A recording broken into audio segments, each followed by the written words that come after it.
fucking awesome game review show. Today, we review the long-awaited, much debated, much fought over Bayonetta 2 exclusively for the Wii U.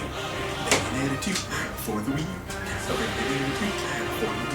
Okay, I'll stop. While Bayonetta is out doing her Christmas shopping with her foul-mouthed Italian-American stereotype and unwilling lackey Enzo, Angel is perpetrating an attack on the city, causing Bayonetta to jump into action. After the game gives you a gratuitous ass shot, her friend Jean joins in on the battle. After they defeat their enemy, one of Bayonetta's demon summons turns on them, knocking Jean's soul from her body and sending it to hell.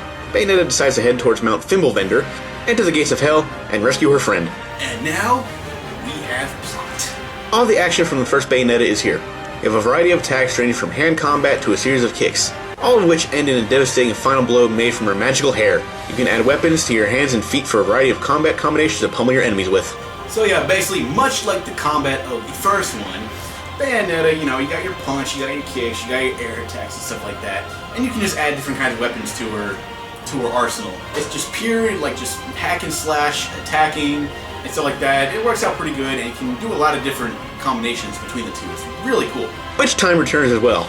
Successfully dodge an enemy attack at the right time, and time will slow down, letting Bayonetta have a few extra seconds to lay the hurt on our target. Climax Attack is the new special, where Bayonetta goes into super mode, causing more damage and extending her attack range. So yeah, think about it like this, and like Devil May Cry and stuff like that. When he goes into devil mode, where all of a sudden he gets all super powered and he can do all these really cool attacks. It's kind of like the same as that, which I guess would make sense, seeing as how the original creator of Bayonetta made this game, so whatever. So, it's more or less like that. If you ever played in the Devil May Cry series, you notice here, she doesn't really get all, super deformed or anything. She just, glows purple, whatever. Speaking of enemies, angels aren't her only problem this time around. Demons are now part of the supernatural entities that are out to tear Bayonetta a new one, though you don't really fight them as much as your angel adversaries, however. Yeah, so basically not only are you fighting angels this time, but you're also fighting demons. Now, there's a story plot element where apparently one of Bayonetta's demon summons turns against you, like I mentioned earlier, and she's got to try to figure out why and stuff like that. There's actually a part where you go to hell itself, so yeah, you're obviously going to fight demons there. But yeah, it's not they're not as prominent as an enemy as say the angels are, and even though you're facing the demons like that, it's you don't face them as much as you would the angels. But there's a really cool scene later on where you're kind of fighting both at the same time. I kind of like that. That was pretty cool. But other than that, it's mostly the angels again. Levels are once again broken up into chapters, each with their own set of verses within them. After each verse, you're graded in your skills in combat and are given medals based on how you did. The more points you get, the more healers you get, which you can use to buy healing items and weapon upgrades. You can also unlock new weapons by collecting angelic hymns and in some cases defeating bosses. My personal favorite is katanas, because katanas are awesome, and if you disagree with me, fuck you, you're wrong. So yeah, you unlock weapons and you can kind of upgrade them at the Hell's Gate shop, like you could in the first one. It's pretty neat. Get all different types of weapons and stuff like that. So it's really cool, and obviously you can buy the healing items and stuff like that, or extra witch hearts to make your power bar, your life bar longer, or the moon pearls to increase your magic meter. Which you can also do, you can find witch parts throughout the game as well as find moon pearl parts, so you can get a longer magic, longer life bar. So it's pretty cool, and you can also make items. You could do this in the first one too, but you can get when you get the spell book, whatever, you can actually make items. Because when you're in the shop, you can only buy 3 items at a time for some reason. I don't know, that's very nice. Yeah, but then you can make more. You can make things to make your life to heal you, bring back your magic meter, make yourself invincible, make yourself stronger, all that neat stuff. It's like that, and stuff you really want to make and hold on to, because parts of the game where you feel you're really going to need them. The story itself is forgettable. It starts out as one simple mission, but tries to get into some kind of convoluted tale dealing with some of the back history of the characters, more or less trying to finish up the story from the first game. It's nothing really interesting, and you'll be spending most of the time in the cutscenes waiting to get back into the action. Cutscenes aren't that long though, so it's not too bad. You can always skip them to get back to that sweet, sweet angel slaying. Still, the game does manage to have some LOL-worthy dialogue from time to time. It's worth it to view the scenes just for that. So yeah, when you go ahead and play this game the second time around, you are most likely going to end up skipping the story. I mean, it wasn't really all that memorable and plot twisting here. No moments no, really? Or anything like that. It's pretty basic, which, honestly I think is kind of how I feel about Platinum games as far as storytelling goes. I mean, the action is always cool and everything like that, but when they try to tell a story, I don't know, I just really can't get into it that much. But still, and you know, I kind of didn't like the fact that during a lot of cutscenes they're doing that whole stills thing with the thing. That was annoying.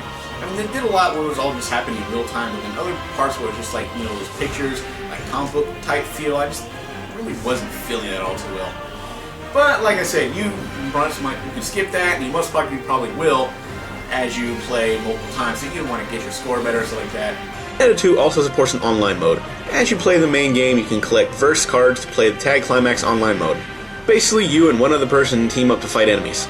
The stages are pretty quick, but doesn't really leave you with a lot to look forward to. I guess it's okay if you absolutely feel the need to play some online Bayonetta. Yeah, I mean, I wasn't really feeling the online all that much. I tried a couple games, and I just didn't really see what was so special about it. It did kind of feel tacked on, and not really necessary. It's just like, there's nothing going on with that. It's pretty just basic and pointless. I don't even know why they bothered putting it in the game. But whatever. I mean, if anybody likes that, go ahead. I guess you can have some fun with it. But other than that, I just nah. Bayonetta 2 does exactly what it sets out to be. A pure fun action game that lets you go nuts as far as combat goes. If you like the first game, you're going to enjoy this one as well. So yeah, it was a pretty cool game. I did like this one. I did like the first one, and I did like this one a little better. I think there's like a lot more. It was like really cool. It's really fun. Just, I could not put this down. I brought it home, and I didn't play it initially at first. When I first started getting into it, I just, you know, I was there, and I tried to put it down, take a break, like, no, I gotta play a couple more levels. So I really did like this game. I thought it was excellent, crappy story aside. It's just a lot of fun. I love the combat. I loved, like, you get that satisfying feeling when you dodge something or when you took down an enemy. It's just really cool. Some really cool fight scenes. I really liked, well, I kind of liked and I kind of disliked the aerial battles, because I felt like I couldn't control the aerial battles as well as I could the ground battles. I mean, I'm sitting there trying to dodge in those, and I'd get hit all the time. I don't know if maybe I just wasn't really that good with it or whatever, but I just, you know, I did like them because they're really cool, all that stuff going on, big old airbus. I thought that was pretty badass, but I just felt like, I don't know, like, a lot of the mechanics that worked on the ground didn't seem to work in the air. Like, I couldn't get the dodging time right most of the time. It's just, I really end up getting hit, and it really got kind of really frustrating, but it still wasn't that bad. And just really one of the issues I had with the combat and the aerial modes. But honestly, it was like really cool. I liked it, and it just, you know, it was non-stop action from beginning to end. And like, when I finally when I finally beat it, I was sitting there going, I guess I'll play one more level, and then I beat the game, and I'm like, wow, I went through this whole game already? Shit. It's not a very long game either, as far as story goes. You're probably gonna beat it in 8 hours or less, maybe even like 4 if you skip most of the story. So it's not really a long game, but it's pretty fun, and it does have replayability. If you want to play on higher difficulties, try to beat your score, try to get like all platinum and stuff like that. It's really, there's a lot to do, even though the game is, you know, pretty low. But hey, for the price of one game, you actually get both discs. See, Bayonetta 1, Bayonetta 2. So yeah, it's pretty good deal, pretty fun game. I really think they outdid themselves with this one. It works on the Wii U just great. They really decided to put some time into this. They didn't rush or anything like that. The time they put into it, and the fact that it took so long to get out, really shows that they actually did put a lot of good work into this. I liked it. I think it's a pretty good game. I'm going to go ahead and give it an A. A really good game, and more games like this need to be not just on the Wii U, but in like all games particular. This action genre is really kind of dying down, and I really hate to see it go, because it's one of the best freaking ones out there, and I just loved it, and you will too. So if you have a Wii U, definitely check out this game, or at least try the demo and see what you think about it. It works out really well. I loved it. I think you'll love it too. So that is it. This is the end of this video, and I will see you guys next time.